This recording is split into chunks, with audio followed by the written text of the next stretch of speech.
Hello guys and welcome back to the channel. Now please don't forget to subscribe, comment, like, and of course share this video. So Mayeni and Mpumza Mseleku's son Mpumelelo'DJ Mseleku has announced that he is venturing into music, you guys.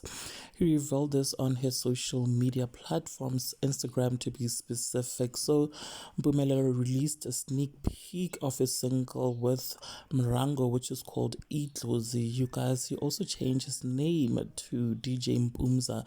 So I'm guessing he is the one behind the beats of the track, and Mrango is the man with the voice. And I must say, the snippet of the song sounds really good. So Mpumelelo said the song is ready to be released, but he wants the public to tell him when to release it, you guys. So this is what he wrote on his Instagram. He said, Nalento esenza singalali emakhaya. Ni ready? And then he further went on and wrote, "Good morning, good people. We are not sure when to release it. Please tell us the date y'all want us to release the song." Well, there you have it, guys. Please do share your thoughts with me in the comment section. Also, like, share, and subscribe. And thank you so much for your continuous support. I truly appreciate it, guys. I will definitely see you on my next one. Bye.